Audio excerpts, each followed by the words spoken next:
Hello friends, इस video में हम सीनियर टीचर एग्ज़ाम 2018 जो साइंस सब्जेक्ट का एग्ज़ाम था, सीनियर टीचर एग्ज़ाम मतलब second grade teacher exam science subject के, उसमें जो भी साइंस बायोलॉजी के जो भी क्वेश्चन पूछे गए हैं उन सभी क्वेश्चनों को हम इस वीडियो में डिस्कस करेंगे। ओके, तो शुरू करते हैं। फर्स्ट क्वेश्चन है, ट्रांसक्रिप्शन के लिए आवश्यक प्रिब्नो बॉक्स पाया जाता है। जो ट्रांसक्रिप्शन होता है ना, उसके लिए किसकी ज़रूरत होती है? प्रिब्नो बॉक्स की ज़रूरत होती है। और वो प्रिब्नो बॉक्स कहाँ पाया जाता है? वो पाया जाता है प्रोकैरियोटिक के डीएनए में। कौन से डीएनए में? प्रोकैरियोटिक के डीएनए में पाया जाता है प्रिब्नो बॉक्स। नेक्स्ट क्वेश्चन है, most abundant organic substance on earth, मतलब अर्थ पर सबसे अधिक पाया जाने वाला ऑर्गेनिक सब्सटेंस कौन सा है? तो अर्थ पर सबसे अधिक पाया जाने वाला ऑर्गेनिक सब्सटेंस है सेलुलोज। सेलुलोज होता है जो ऐसा ऑर्गेनिक सब्सटेंस है जो कि पृथ्वी पर सबसे अधिक मात्रा में पाया जाता है। नेक्स्ट क्वेश्चन है, मोनोकोट स्टेम के वेस्कुलर बंडल कैसे होते हैं? मोनोकोट का जो स्टेम होता है ना, उसमें जो वेस्कुलर बंडल पाए जाते हैं वो कैसे वेस्कुलर बंडल होते हैं? तो मोनोकोट स्टेम में जो वेस्कुलर बंडल होते हैं ना, वो ग्राउंड टिश्यू में बिखरे हुए रहते हैं। क्या रहते हैं? ग्राउंड टिश्यू में बिखरे हुए रहते हैं। और कैसे होते हैं? कॉन्जॉइंट, कोलेटरल, एंडार्क और क्लोज प्रकार के होते हैं। क्लोज का मतलब यहाँ है कि उनमें क्या नहीं प्रेजेंट होती? कैम्बियम प्रेजेंट नहीं होती है। तो कैम्बियम प्रेजेंट नहीं होती है, इसीलिए तो मोनोकोट में सेकेंडरी ग्रोथ नहीं पाई जाती है। ओके, तो मोनोकोट के जो वेस्कुलर बंडल होते हैं वो क्या होते हैं? स्टेम में बिखरे हुए रहते हैं। जबकि डाइकोट स्टेम में जो वेस्कुलर बंडल होते हैं ना, वो एक रिंग के रूप में अरेंज होते हैं स्टेम में। ओके, नेक्स्ट क्वेश्चन है, अब ये दो कॉलम दिए हुए हैं, उनको क्या करना है? मैच करना है, करेक्ट मैच करना है। मैंने यहाँ पे करेक्ट मैच करके लिख दिया है। जैसे कि फर्स्ट है न्यूक्लियोसोम। न्यूक्लियोसोम क्या होता है? Repeating unit of chromatin. Chromatin की रिपीटिंग यूनिट क्या होती है? न्यूक्लियोसोम होती है। नेक्स्ट है कि टर्मिनेशन कोडन। टर्मिनेशन कोडन क्या करता है? वो टर्मिनेशन कोडन क्या करता है कि पॉलीपेप्टाइड चेन होती है, उसका क्या कर देता है? टर्मिनेशन कर देता है। ये टर्मिनेशन कोडन कहाँ पाया जाता है? mRNA में पाया जाता है। और जब भी टर्मिनेशन कोडन आ जाता है तो क्या पॉलीपेप्टाइड चेन मतलब जो कि प्रोटीन होता है उसका निर्माण क्या हो जाता है? बंद हो जाता है। वहीं तक प्रोटीन का निर्माण होता है। नेक्स्ट क्वेश्चन है, टर्मिनेशन कोडन का मैच क्या है? कि पॉलीपेप्टाइड चेन का टर्मिनेशन हो जाता है। जब भी टर्मिनेशन कोडन आता है तो पॉलीपेप्टाइड चेन का टर्मिनेशन आ जाता है। नेक्स्ट है हेलिकेज। हेलिकेज क्या करता है? हेलिकेज एक एंजाइम है जो कि डबल स्ट्रैंडेड जो डीएनए होते हैं उसमें किसको? हाइड्रोजन बॉन्ड को ब्रेक करता है। ये डबल स्ट्रैंडेड डीएनए, यहाँ पे हाइड्रोजन बॉन्ड पाए जाते हैं, उनको ब्रेक करने का काम कौन करता है? हेलिकेज एंजाइम करता है। नेक्स्ट है डीएनए लाइगेज। डीएनए लाइगेज क्या करता है? ये दो डीएनए के खंड है, मान लो ये डीएनए के खंड, ये दोनों अलग अलग है, इनको क्या करने का कार्य करता है? जोड़ने का कार्य करता है। डीएनए लाइगेज क्या करता है? दो डीएनए के खंडों को जोड़ने का कार्य करता है। ओके, अब नेक्स्ट है, नेक्स्ट में क्या बोला हुआ है अपन को? वन्य जीव अभ्यारण्य दिए हुए हैं और उनसे संबंधित जिले दिए हुए हैं। तो अपन को पता करना देखना है कि है ना, कौन सा वन्य जीव अभ्यारण्य कौन से जिले में स्थित है। जैसे कि रामगढ़ विषधारी वन्य जीव अभ्यारण्य कहाँ स्थित है? बूंदी में। चंबा रामगढ़ वन्य जीव अभ्यारण्य कहाँ स्थित है? जयपुर में। सज्जनगढ़ वन्य जीव अभ्यारण्य कहाँ स्थित है? उदयपुर में।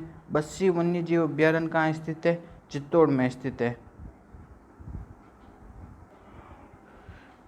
ओके, नेक्स्ट क्वेश्चन है कि मानव शरीर में प्लाज्मोडियम मानव शरीर में किस रूप में प्रवेश करता है? तो प्लाज्मोडियम मानव शरीर में किसके रूप में प्रवेश करता है? स्पोरोजोइट के रूप में। किसके रूप में प्रवेश करता है? स्पोरोजोइट के रूप में। नेक्स्ट क्वेश्चन है, वाइन के प्रोडक्शन में कौन सा प्लांट ग्रोथ रेगुलेटर मतलब पीजीआर काम में आता है? कौन सा प्लांट ग्रोथ रेगुलेटर काम में आता है? तो वो काम में आता है टर्पिन काम में आता है। नेक्स्ट क्वेश्चन है, मैमल्स में एम्ब्रियो डेवलपमेंट के समय एलेंटॉइस का फंक्शन क्या होता है? तो मैमल्स में जो एम्ब्रियो का डेवलपमेंट हो रहा होता है ना, तब एलेंटॉइस उसका काम क्या होता है? तो एलेंटॉइस का काम होता है कि जो विकासशील भ्रूण होता है उससे CO2 और नाइट्रोजन युक्त वेस्ट को हटाता है एलेंटॉइस। एलेंटॉइस क्या करता है? विकासशील भ्रूण से CO2 और नाइट्रोजन वेस्ट को पदार्थों को क्या करता है, हटाने का कार्य करता है एलेंटॉइस। नेक्स्ट क्वेश्चन है कि ओजोन परत है उसके बारे में कुछ स्टेटमेंट दिए हुए हैं, हमको ये पता करना है कि वो सही है या गलत है। फर्स्ट दिया हुआ है कि ओजोन की खोज Charles Fabry and Henri Buisson ने की थी। तो ओजोन परत की खोज किसने की थी, Charles Fabry and Henri Buisson ने की थी। ये करेक्ट एकदम बिल्कुल सही है। सेकंड करेक्ट स्टेटमेंट है कि national ozone centre new Delhi में स्थित है। ये भी बिल्कुल सही है। थर्ड स्टेटमेंट है कि ओजोन अपक्षय का प्रमुख कारण CFC है, क्लोरोफ्लोरोकार्बन है। ओजोन अपक्षय का प्रमुख कारण कौन है, CFC। ये भी बिल्कुल सही है। अब नेक्स्ट क्वेश्चन है, कुछ थ्योरी दी हुई है और उनकी खोज कौन से वैज्ञानिक ने की है, तो उनको मैच करना है। तो मैंने यहाँ पे करेक्ट मैच करके लिख दिया है। रिले पंप थ्योरी किसने दी थी, गोल्डलेवस्की ने दी थी। रिले पंप थ्योरी किसने दी थी, गोल्डलेवस्की ने दी थी। स्टार्च शुगर हाइपोथेसिस किसने दी थी, JD सेरे ने दी थी। कोहेजन टेंशन थ्योरी किसने दी थी, डिक्सन एंड जोली ने दी थी। कोहेजन टेंशन थ्योरी किसने दी थी, डिक्सन एंड जोली ने दी थी। कैपिलरी सिद्धांत, कैपिलरी थ्योरी किसने दी थी, बोहेम ने दी थी। कैपिलरी थ्योरी किसने दी थी, बोहेम। नेक्स्ट क्वेश्चन है फोटो सिस्टम सेकंड का फर्स्ट इलेक्ट्रॉन एक्सेप्टर कौन है। फोटो सिस्टम सेकंड का फर्स्ट इलेक्ट्रॉन एक्सेप्टर होता है फियोफाइटिन। कौन होता है, pheophytin. Photo system first second का फर्स्ट इलेक्ट्रॉन एक्सेप्टर होता है फियोफाइटिन। नेक्स्ट क्वेश्चन है कि श्वसन में NADH के ऑक्सीडेशन के दौरान इलेक्ट्रॉन ट्रांसपोर्ट चैन में ATP के कितने अणु बनते हैं। मतलब जब NADH का ETS में ऑक्सीडेशन होता है ना, तो एक NADH से कितने ATP का निर्माण होता है।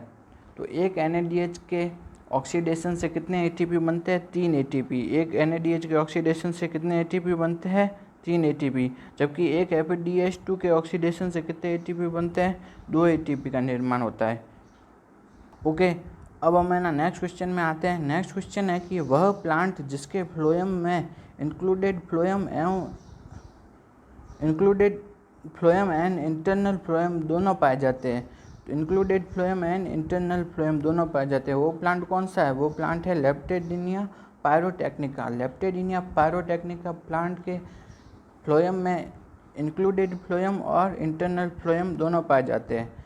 नेक्स्ट है कि एल्गी है और उनके है ना संचित भोजन दिए हुए हैं, अपन को मैच करना है। तो मैंने यहाँ पे मैच करके लिख दिया है। जैसे कि पॉलीसाइफोनिया एल्गी होती है। पॉलीसाइफोनिया क्या होती है, रेड एल्गी। तो पॉलीसाइफोनिया रेड एल्गी में संचित भोजन होता है फ्लोरिडियन स्टार्च। तो रेड एल्गी में संचित भोजन फ्लोरिडियन स्टार्च। वॉल्वॉक्स क्या है, ग्रीन एल्गी। तो ग्रीन एल्गी में संचित भोजन होता है स्टार्च। क्या होता है, स्टार्च। नेक्स्ट है एक्टोकार्पस। एक्टोकार्पस क्या होता है, ब्राउन एल्गी होती है। एक्टोकार्पस क्या होती है, ब्राउन एल्गी। ब्राउन एल्गी में संचित भोजन होता है laminarin and mannitol. Okay, next है वोकेरिया। वोकेरिया क्या होती है, जेंथोफाइसी की एल्गी होती है, उसमें संचित भोजन होता है ऑयल एंड फैट, या ल्यूकोसिन भी कह सकते हैं, ऑयल एंड फैट। वोकेरिया क्या होती है, जेंथोफाइसी येलो ग्रीन एल्गी होती है, इसमें संचित भोजन होता है ऑयल और फैट होता है ल्यूकोसिन। ये संचित भोजन होता है वोकेरिया में। नेक्स्ट क्वेश्चन है, ऐसी फंजाई जिनको अपना जीवन चक्र पूरा करने के लिए 2 अलग अलग होस्ट की ज़रूरत होती है, तो ऐसी फंजाई क्या कहलाती है, ऐसी फंजाई कहलाती है एक लिंगाश्रयी। ऐसी फंजाई कहलाती है एक लिंगाश्रयी या डायोसियस। क्या कहलाती है, डायोसियस या एक लिंगाश्रयी फंजाई कहलाती है। नेक्स्ट क्वेश्चन है, कुछ रोग दिए हुए और उनके पैथोजन दिए हुए, तो उनको करेक्ट मैच करके लिखना है। यहाँ पे मैंने करेक्ट मैच करके लिख दिया है। फर्स्ट रोग है white rust of crucifer. White rust of crucifer किसके कारण होता है, एल्बुगो कैंडिडा के कारण। तो वाइट रस्ट ऑफ क्रूसीफर किसके कारण होता है, एल्बुगो कैंडिडा के कारण। नेक्स्ट है मूंगफली का टिक्का रोग। तो मूंगफली का टिक्का रोग किसके कारण होता है, सार्कोस्पोरा एरिकिडोला से। तो मूंगफली का टिक्का रोग किससे होता है, सार्कोस्पोरा एरिकिडोला से। नेक्स्ट क्वेश्चन है कि बाजरे का हरित बाली रोग किससे होता है। बाजरे का हरित बाली रोग होता है स्क्लेरोस्पोरा ग्रैमिनिकोला से। किससे होता है, स्क्लेरोस्पोरा ग्रैमिनिकोला से। नेक्स्ट है गन्ने का लाल कीट रोग किससे होता है? गन्ने का लाल कीट रोग होता है कोलेटोट्राइकम फाल्केटम से। गन्ने का लाल कीट रोग किससे होता है? कोलेटोट्राइकम फाल्केटम से। ओके, नेक्स्ट क्वेश्चन है। नेक्स्ट क्वेश्चन में कुछ क्या करेक्टर दिए हुए हैं, उनके आधार पर अपन को ये बताना है कि वो कौन सा प्लांट है। तो करेक्टर क्या है? मेन प्लांट बॉडी क्या है? स्पोरोफाइट, मतलब मेन प्लांट बॉडी है स्पोरोफाइट। और दूसरा है करेक्टर की है ना, इनके जो जाइलम में ओनली क्या प्रेजेंट है? ट्रैकिड्स प्रेजेंट है। जाइलम में ओनली ट्रैकिड है, वेसल्स नहीं है। ओके, और फ्लोएम में ओनली सीव सेल्स है और क्या नहीं है? कंपेनियन सेल्स एब्सेंट है। ओनली सीव सेल्स प्रेजेंट है एंड कंपेनियन सेल एब्सेंट है। ओके, और इनमें कैम्बियम भी एब्सेंट है। तो अपन को पता है कि है ना, जो सीव सेल्स और कंपेनियन सेल्स और वेसल्स ये दोनों तो सिप और सिप, अपन को पता है कि जो ये कंपेनियन सेल्स है और वेसल्स है वो तो सिर्फ और सिर्फ किस में प्रेजेंट होती है? एंजियोस्पर्म में प्रेजेंट होती है। तो इसका मतलब कि ये एंजियोस्पर्म तो है नहीं। तो बच्चा और जो वेस्कुलर टिश्यू होते हैं वो ब्रायोफाइट में एब्सेंट होते हैं, टेरिडोफाइट, जिम्नो और एंजियो में प्रेजेंट होते हैं। तो बच्चा कौन? टेरिडो एंड जिम्नो। तो ये बोल रहा है कि इसमें कैम्बियम भी क्या है? एब्सेंट है। अब उनको पता है कि जो जिम्नोस्पर्म है उसमें है ना कैम्बियम प्रेजेंट होती है। जिम्नोस्पर्म में कैम्बियम प्रेजेंट होती है और वो क्या भी करता है? सेकेंडरी ग्रोथ भी करता है। ये बोला है इसमें कैम्बियम एब्सेंट है।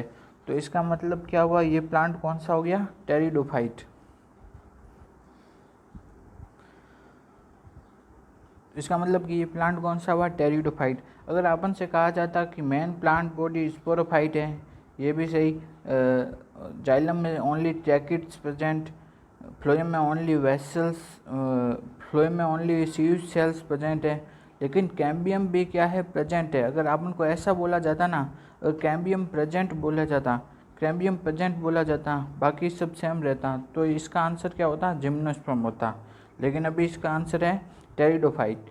नेक्स्ट क्वेश्चन है yellow vein mosaic of bhindi. भिंडी का yellow vein mosaic, bunchy top of banana, leaf curl of papaya, ये सब रोग किससे होते हैं? वायरस से होते हैं। ये सब रोग किससे होते हैं? वायरस से। तो भिंडी का लीफ वैन मोजैक रोग, बनाना का बंची टॉप रोग, पपाया का लीफ कर्ल रोग, ये सब किससे होते हैं? वायरस से। नेक्स्ट क्वेश्चन है little leaf of brinjal. Little leaf of brinjal, ये रोग किससे होता है? ये होता है फाइटोप्लाज्मा से। फाइटोप्लाज्मा क्या होते हैं? माइकोप्लाज्मा लाइक ऑर्गेनिज्म होते हैं, MLO। फाइटोप्लाज्मा क्या होते हैं? माइकोप्लाज्मा लाइक ऑर्गेनिज्म होते हैं। नेक्स्ट क्वेश्चन है कि सीड हैबिटेट के ओरिजिन के लिए क्या क्या गुण होने चाहिए? मतलब सीड हैबिटेट के ओरिजिन के लिए क्या क्या गुण प्रेजेंट होने चाहिए? अपन को मालूम है कि सीड का जो ओरिजिन होता है वो कहाँ से होता है? जिम्नोस्पर्म से होता है। जिम्नोस्पर्म और एंजियोस्पर्म इन दोनों में सीड पाए जाते हैं। इससे पहले जो टेरिडोफाइट, ब्रायोफाइट, थैलोफाइट, इन सब में सीड नहीं पाए जाते हैं। ओके, तो सीड किस में पाए जाते हैं? तो जिम्नोस्पर्म में और एंजियोस्पर्म में। लेकिन सीड का ओरिजिन है ना कहाँ से चालू हो जाता है? जो सिलेजिनेला टेरिडोफाइट होता है ना, वहाँ से सीड का ओरिजिन चालू हो जाता है। ठीक है, सीड के ओरिजिन के लिए क्या क्या गुण होने चाहिए वो अपन से पूछा गया है। तो उसके लिए क्या होने चाहिए? उसके लिए प्लांट क्या होना चाहिए? हेट्रोस्पोरस होना चाहिए, मतलब हेट्रोस्पोरी प्रेजेंट होनी चाहिए। दूसरा गुण है दूसरा गुण है कि फ्री लिविंग फीमेल गैमेटोफाइट का रिडक्शन होना चाहिए। मतलब जो गैमेटोफाइट होना चाहिए ना, वो फ्री लिविंग नहीं होना चाहिए। वो किस पे डिपेंड होना चाहिए? जो स्पोरोफाइट बॉडी है ना उस पर डिपेंड होना चाहिए गैमेटोफाइट। अपन को पता है कि जो एंजियोस्पर्म, जिम्नोस्पर्म जो हायर प्लांट होते हैं उनमें गैमेटोफाइट होता है। फीमेल गैमेटोफाइट क्या होता है? Embryo sac. और मेल गैमेटोफाइट क्या होता है? Pollen grain. ये फीमेल और मेल दोनों गैमेटोफाइट स्पोरोफाइट पर डिपेंड होते हैं, वो फ्री लिविंग नहीं होते हैं। तो सीड हैबिटेट के लिए गैमेटोफाइट का फ्री लिविंग नहीं होना चाहिए, उसका किस पे डिपेंड होना चाहिए? स्पोरोफाइट पे डिपेंड होना चाहिए। नेक्स्ट है लैंगिक जनन के लिए जल की अनिवार्यता। से मुक्ति होनी चाहिए, मतलब लैंगिक जनन के लिए जल अनिवार्य नहीं होना चाहिए, मतलब कि बिना जल के भी वो अपना लैंगिक जनन कर सकता हो। ठीक है, नेक्स्ट है कि मेगास्पोर चिरस्थायी रूप से मेगास्पोरेंजियम में स्थित होना चाहिए। मेगास्पोर होता है ना, वो चिरस्थायी से मतलब लंबे समय तक सिर्फ मेगास्पोरेंजियम में रहना चाहिए। मेगास्पोरेंजियम में रहना चाहिए, ये भी करेक्ट है। तो सीड हैबिटेट के लिए कौन कौन से गुण होने चाहिए? हेट्रोस्पोरी होनी चाहिए। दूसरा है फीमेल गैमेटोफाइट है ना, फ्री लिविंग नहीं होना चाहिए। और तीसरा है लैंगिक जनन के लिए जल की अनिवार्य नहीं होना चाहिए। चौथा है मेगास्पोर चिर स्थायी रूप से मेगास्पोरियम के अंदर रहना चाहिए। ओके, नेक्स्ट है कि नेक्स्ट क्वेश्चन बोला है कि है ना सेम फैमिली के उनको बताना है। तो धनिया होता है और जो हींग होता है, ये दोनों होते हैं, इनकी फैमिली क्या होती है? एक ही होती है, सेम फैमिली के हैं। ओके, नेक्स्ट है कि एपोमिक्सिस में क्या क्या आता है? तो एपोमिक्सिस में पार्थेनोजेनेसिस आता है, एपोमिक्सिस में एपोगैमी भी आता है, एपोमिक्सिस में स्पोरोफिटिक बडिंग भी आती है, जबकि एपोमिक्सिस में एपोस्पोरी नहीं आती है। एपोमिक्सिस में क्या नहीं आती है? एपोस्पोरी नहीं आती है। ओके, नेक्स्ट क्वेश्चन है कि इनको मैच करना है। मैंने यहाँ पे मैच करके लिख दिया है। जैसे कि क्रॉसिंग ओवर है ना, कौन सी स्टेज में होता है? पैकाइटिन में होता है। सिनेप्सिस कब बनता है? जाइगोटिन स्टेज में। काइज्मा का फॉर्मेशन कब होता है? डिप्लोटिन स्टेज में। डाइकाइनेसिस में क्या हो जाता है? न्यूक्लियर मेम्ब्रेन का क्या हो जाता है? डिग्रेडेशन हो जाता है, न्यूक्लियर मेम्ब्रेन डिग्रेड हो जाती है। नेक्स्ट है प्रोलैक्टिन हार्मोन का कार्य क्या है? प्रोलैक्टिन हार्मोन का कार्य क्या है? स्तन ग्रंथियों का क्या करता है? विकास करता है। प्रोलैक्टिन हार्मोन का कार्य है स्तन ग्रंथियों का विकास करना। नेक्स्ट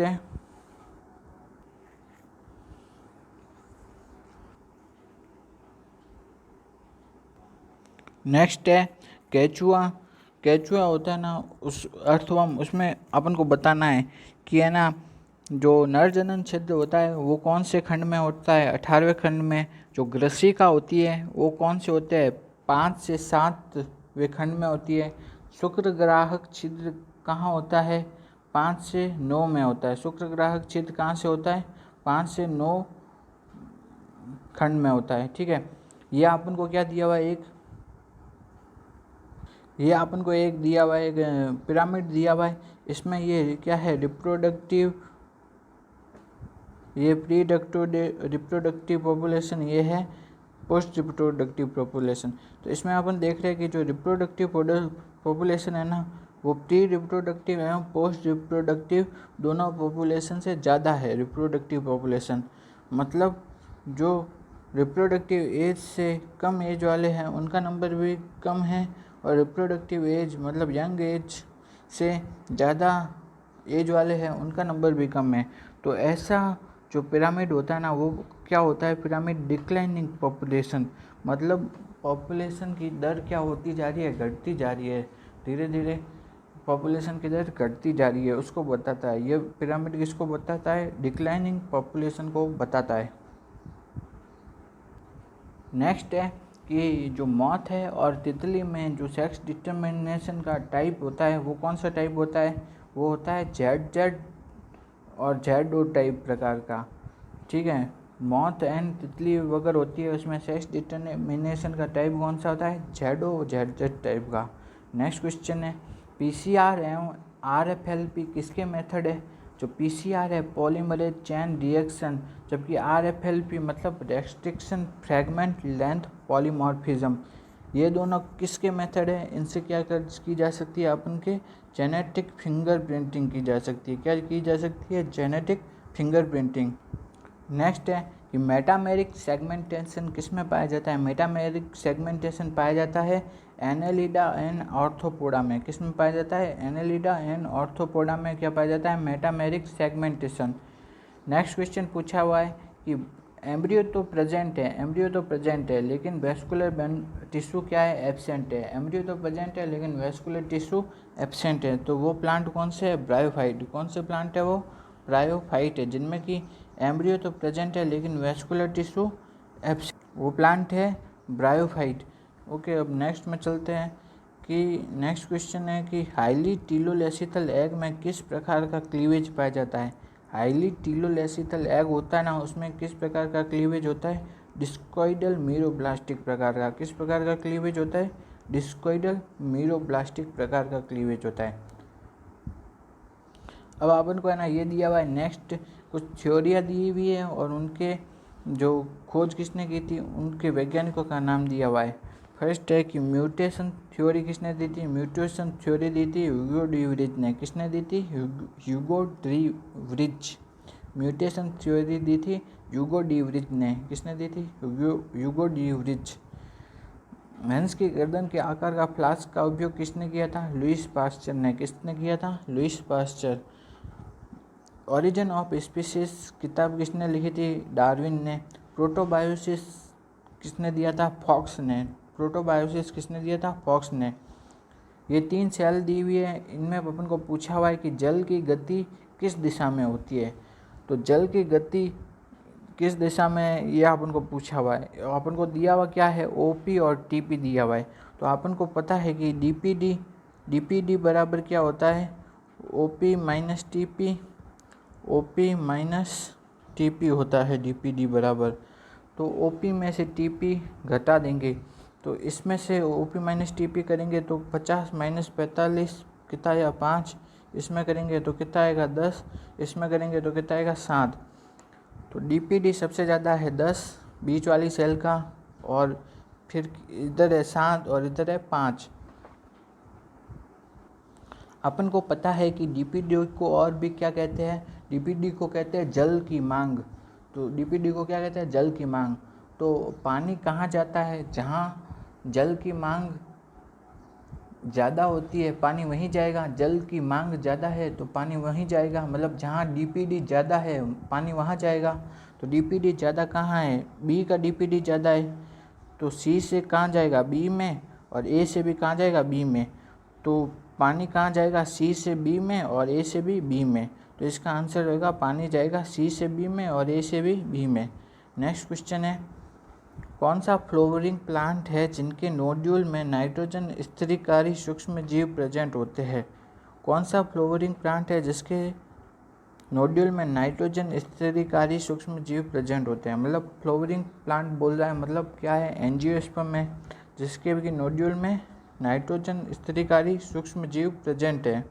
वो प्लांट है साइसर एरिटिनम। कौन सा प्लांट है, साइसर एरिटिनम।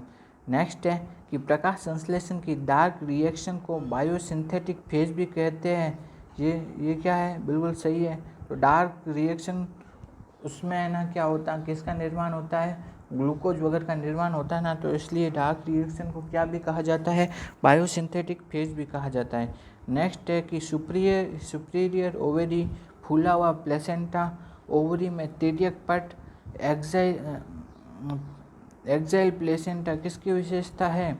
तो एक्साइल प्लेसेंटा, फूला हुआ प्लेसेंटा, ओवरी में तिर्यक पट, सुपीरियर ओवरी, ये सब है ना किसकी विशेषता है, सोलेनेसी फैमिली की। कौन सी फैमिली की विशेषता है, सोलेनेसी फैमिली की विशेषता है। नेक्स्ट है कि अब एंजाइम के बारे में अपन को बताना है कि है ना क्या सही है। तो सभी, फर्स्ट है कि ऑल एंजाइम आर प्रोटीन। तो ये बात बिल्कुल गलत है कि सभी एंजाइम प्रोटीन नहीं होते हैं। एक राइबोजाइम एंजाइम है, राइबोजाइम, वो भी एंजाइम है, वो किसका बना होता है, आरएनए का बना होता है। तो ऑल एंजाइम आर प्रोटीन, ये बात गलत है बिल्कुल। सेकंड है कि एंजाइम सबस्ट्रेट स्पेसिफिक होते हैं, सही है, ये बिल्कुल सही है कि एंजाइम सबस्ट्रेट स्पेसिफिक होते हैं। ओके, नेक्स्ट है कि एंजाइम हाई टेम्परेचर पर डीनेचर हो जाते हैं, ये बात बिल्कुल सही है कि एंजाइम हाई टेम्परेचर पर क्या हो जाते हैं, डीनेचर, मतलब विघटित हो जाते हैं। नेक्स्ट है तो रंध्रों की गति को कौन सा हार्मोन नियंत्रित करता है। रंध्र को खुलना बंद करना किससे नियंत्रित होता है, ABA एब्सिसिक एसिड से। फलों को परिपक्वन में कौन सा हार्मोन काम आता है, इथाइलिन। फलों के परिपक्वन में कौन सा हार्मोन काम आता है, इथाइलिन। सेनेसेंस होता है, सेनेसेंस मतलब कि वो जीनता मतलब बूढ़ा होना, उसको है ना उसमें देरी कौन करता है, सेनेसेंस में डिले कौन करता है, साइटोकाइनिन हार्मोन। नेक्स्ट है कि सीड जर्मिनेशन मतलब बीजों के अंकुरण को प्रेरित कौन सा हार्मोन करता है, जिब्रेलिन हार्मोन करता है। सीड जर्मिनेशन को प्रेरित करता है जिब्रेलिन हार्मोन। नेक्स्ट क्वेश्चन है, नेक्स्ट है नॉन आयनाइजिंग रेडिएशन जो कि डीएनए को डैमेज करता है। नॉन आयनाइजेशन रेडिएशन मतलब कि वो आयन नहीं है,